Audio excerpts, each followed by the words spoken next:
All right, story time. I got new merch. Best merch that's available on the internet. Got back from BLFC. Uh, my flight was really early, so I stayed up all night. Caught a couple of Z's on the plane rides, maybe like 2 or 3 hours, but I was already sleep deprived. Um, then I came back and I edited the podcast. I edited through the podcast 2 nights ago, and you all saw that. And then I said, you know, like, oh, so I've got. What did I even have in the morning?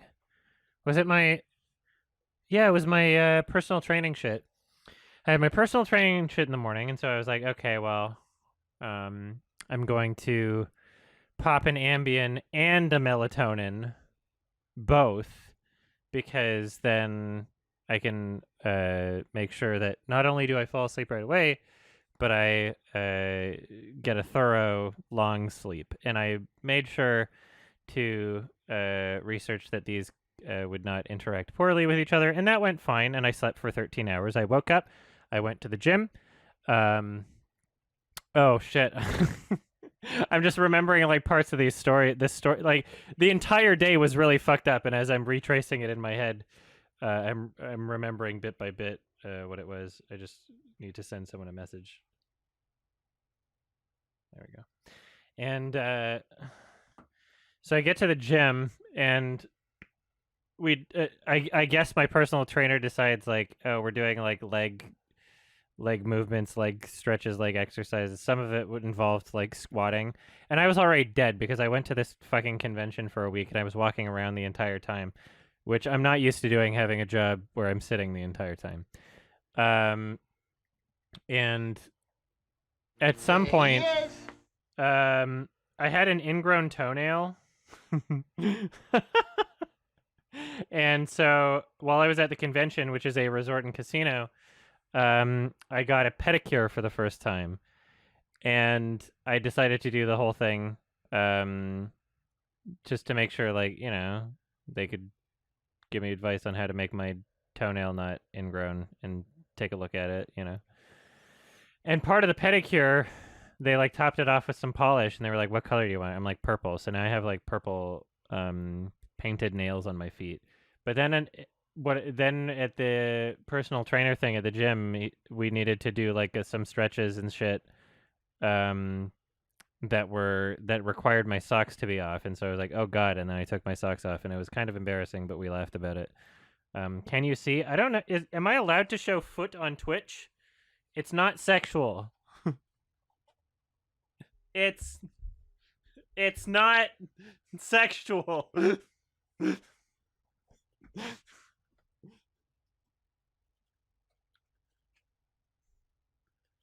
And so that's what it was. It's not the bottom of my feet. That's what the foot comers want to see. And so that's what I did at the gym, and I had the foot thing. And that was really weird. And I had, because of the Ambien and melatonin, I was safe enough to drive. I wasn't like so drowsy I was worried about falling asleep, but I was kind of in a daze, and I felt like I had questioning about whether or not I was still dreaming. And so I came back from the personal trainer shit, exhausted, having focused on leg and foot stuff. Um, After my week of doing nothing but leg and foot stuff, I guess at the convention.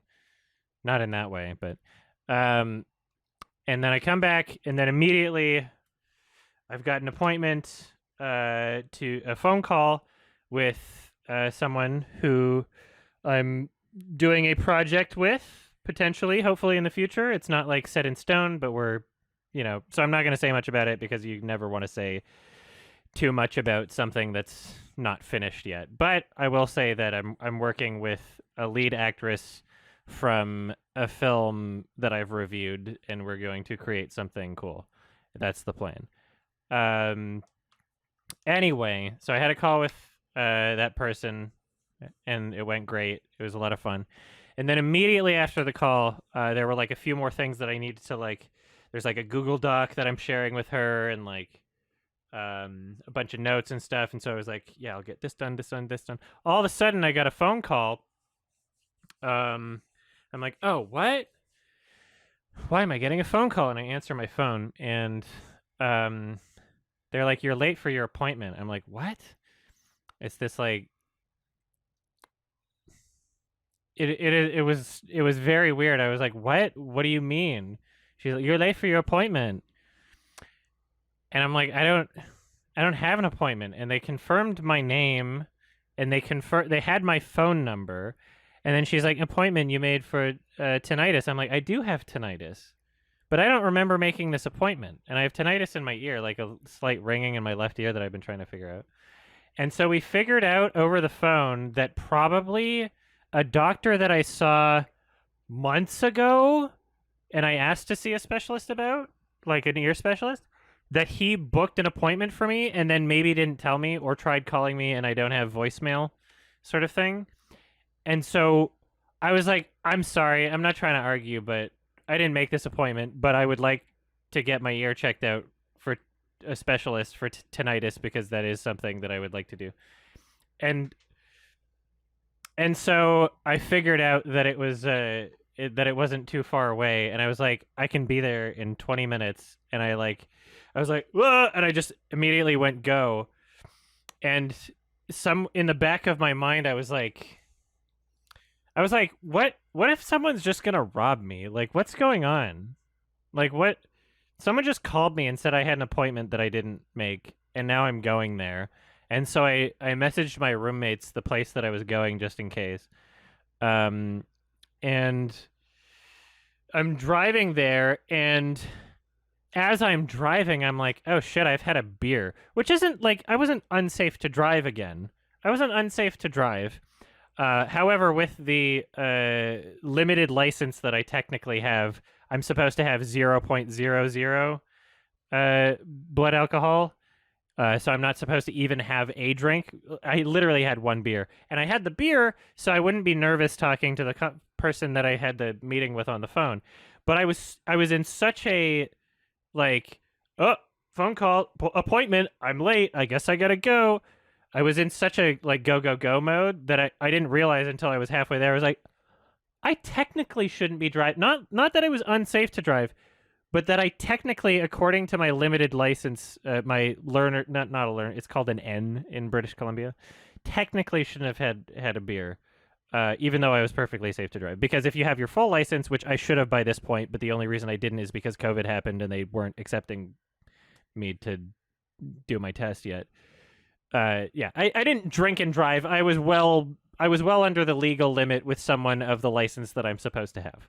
And if you're a law enforcement officer in British Columbia, that part was in it. That was a joke, and that was not true. Anyway, so I'm driving there. I get there, and I like pay for my parking, and it's this like weird, like I get in there, and it seems like a real place, and I'm just like, okay, I think I'm safe. There's like a waiting room, but it does look kind of sketch at the same time. It looks like kind of underfunded, which isn't surprising because Vancouver has a lot of places like that where it's just like, okay, this looks like the building wasn't updated in a long time, or the chairs or any of this shit. I was like, okay, this is weird. And I'm like so busy that I'm trying to like fulfill a grocery order on my phone as I'm waiting because my roommates needed groceries. And then I like finally the doctor lets me in. And he's this old Asian man somewhere in between like Dr. Goldfield from Kenny versus Spenny and like the David Carradine racist caricature in Crank 2. Like somewhere in between those two things. And he's like talking to me about my tinnitus. He's like, he thought it was in my right ear, but I was like, no, it's in my left ear. He's like, okay. And so that was like weird. And then I'm in this like weird, it's almost like a dentist chair, but it looks so old. Like all this shit looks like it was just like, it looked like it was from like Five Nights at Freddy's or something. It looked like way too old that I should just have gone there for an appointment for a specialist for like I didn't know what I was doing, and in my mind I was still like, is someone gonna kill me? Like, it was really weird, and I felt like I was still dreaming, especially because the previous night I had taken Ambien and melatonin at the same time for the first time ever. And I was like, is this a dream or something? I've like driven all the way here. And then so he's like looking inside my ear, and he's like, "Oh, here's your problem. You got so much wax." I'm like, "Oh, okay." And I tell him like, "Okay, well, I've I didn't have time to clean it out today because I got a phone call saying that I was late for an appointment. So sorry that there's so much wax." And I tell him like, when I was at the walk-in clinic, which is what the doctor that must have referred me to this place, when I was at the walk-in clinic, they just used like a little squirt bottle and went like a very low pressure squirt bottle with water and then just rinsed out. And that's how they got a bunch of wax out. And so I bought one of those things off Amazon, and that's how I've been doing it at home every so often, every time I feel like I need to get some wax out of my ears or whatever, if it's like lodged in there too deep. And I told him that I'd been doing that. He's like, no, you don't want to do that. I'm like, what? Why? He's like, because you risk damaging your ears by yourself. I'm like, oh, okay. And so I'm just wondering, like, okay, how's this guy gonna do it? And and so he's like, yeah, we're gonna take like a tiny vacuum, like stick it in your ear, and vacuum the wax out.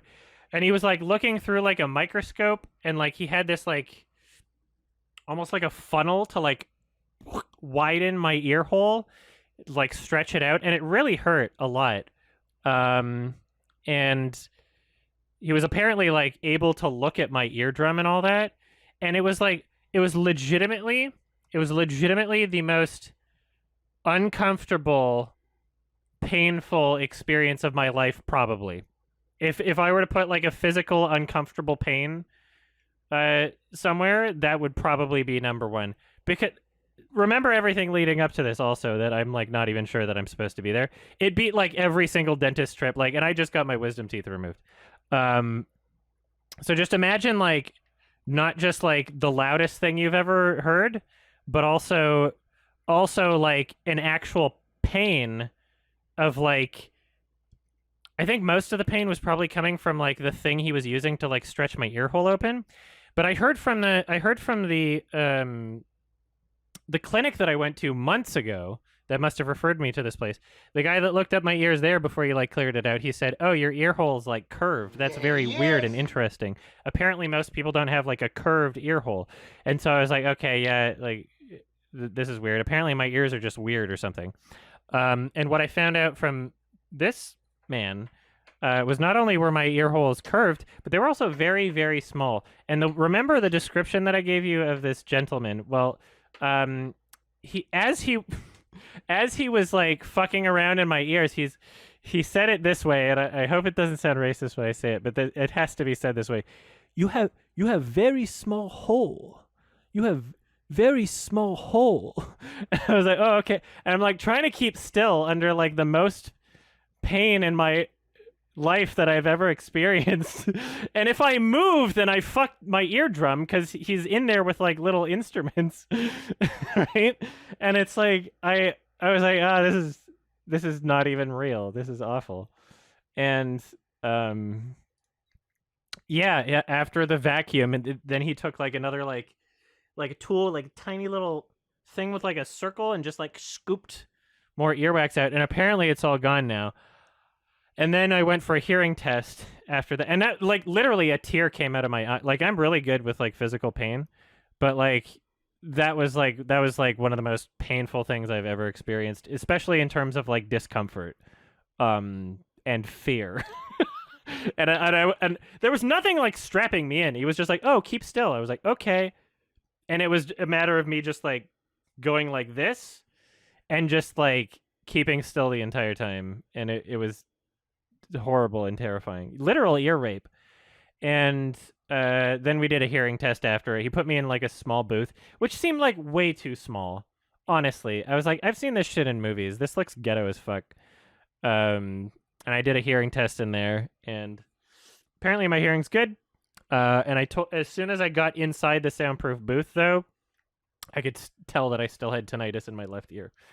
And so I told him that when we got out, he's like, "Oh, what? But I cleared the wax. You're not supposed to have tinnitus still." I'm like, "Oh, well, it must be related to something else then." So we're thinking maybe it's like TMJ related, so that means I have to go back to the dentist, maybe get a mouth guard because there's a lot of pressure in my jaws and I clench them, I think, when I sleep. So we're gonna try and alleviate that, and maybe that will help reduce tinnitus symptoms or something. It hasn't been that bad recently, but it still exists, and I don't know, if there were a cure for it, I would like to find the cure, sort of thing. Yeah, so then that happened, and then came back and watched Dune. It was fine. Watched the new Curb episode, Curb Your Enthusiasm. That was fun. And then I went to bed. Thought that I would get to this editing shit that I'm about to do today. What rating? I don't know, 6 or 7. I can't decide. And yeah, there was like another appointment. This is gonna be like way TMI. This is gonna be like people are gonna get mad at me for saying this. I had another appointment today, which is what I thought the phone call was, and I still haven't finished all the shit I was gonna send to that actress for all this shit because I've been so touch and go. But I had another appointment today that I had to wake up for, and that's what I thought the phone call was for, but it wasn't. But this was an actual appointment that I made. And the appointment was to get my balls looked at because I can't tell if I have a lump or not, and I figured that I might as well check it out because I don't know, and I second guess myself. I'm like, is this normal? And so it was like a scrotal ultrasound, and it was also very painfully awkward. And I parked in the wrong spot because I was late because I forgot my requisition from the doctor. And I had to like go back in the house and get my requisition, and then I was late, almost late. And so then I parked in a spot and was like, oh, this looks good. And then as I was walking towards the thing, it was like, oops, it's only for residents of this thing. And I was like, uh-oh. But I just went in there hoping that it would be quick, and then it took like a fucking hour. And it was really weird. And they had like warm lubricant, and she was just like for like what felt like 40 minutes. And again, this is TMI, but I don't believe in TMI. But you can all I'm not uncomfortable with you knowing this, even though some of you might not be. If you have virgin Christian ears, plug them for like 10 seconds. But my balls are actually like one of the most sensitive spots on my body. They're like, if someone's in bed with me, if they like do a little thing with that, then it's like whoop, like, so that's a little secret. And so I was dreading coming to this appointment because someone's got to be fucking with my balls here with like warm lubricant. And it was really weird and really like I didn't get a complete boner, but it was almost there. And in order to like make sure that I didn't, in order to like try and prevent myself from getting like an actual boner, I was like, okay, well, why am I here? Right? It's because this could be cancer. And so I had to like give myself very clear imagery of like the Synecdoche, New York theme song soundtrack, and like images of like my family crying because I died of cancer at the age of 30 while this woman was playing with my balls for fucking 40 minutes. And then that was my day. And then there he is. Yeah, and then I went back and dealt with groceries, and I did my Sundance Press application, and then I did my troubleshooting for all this shit, and I literally haven't even stopped up until right now to tell this story since I got back like 2 days ago. So I've been pretty fucking busy, but that's what happens when I take a week off. And there's my story. So we're gonna edit. Because it still feels like I'm dreaming. Even though the melatonin and Ambien has worn off, there's still a part in my mind where it's like, did I wake up? Was it done for free? Of course it was. I live in Canada. I didn't have to pay for that shit directly. That was a fucking awful. The past 48 hours have been like ridiculous, is all I'm gonna say. But I'll get the results in 2 days, apparently, from a doctor and find out if I have cancer or not or something. That would be a weird ending. And I also remembered, like, I was like imagining, like, what if I got people to play the Synecdoche, New York soundtrack at my funeral? But then I was like, oh, what if I accidentally said play the whole soundtrack without remembering that track 1 is like this stupid fucking awful like silly song like like this weird happy clown music that I don't even remember being featured in the movie, but it's there for some reason.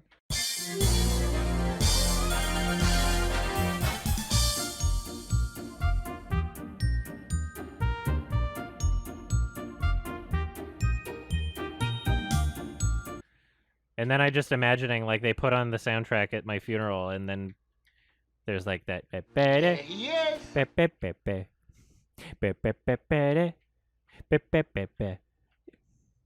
then somebody would laugh and they'd be like, you know what, Adam would find this funny. Hey guys, it's January 2022, so let's update these Patreon credits. Lemonade Warrior is participating in the hit video game Among Us and is considered the encroacher. Big Weld from Robots the Animated Movie, Andre Philippe, Butt Rock, Charisma, the Super One Player, Dwyer Tarantino, Jacob Arndt, Zachary Kane, Sam Joel, Cheat.exe, Gothic Sith, Mandel Bro, Kel Hunt, Wales, Bo the Doggo, Kai Butcher, Gabriel Herrera, Splat, Hoofido, Ocean Machinery, and Malav Shah. Have a happy new year, everyone.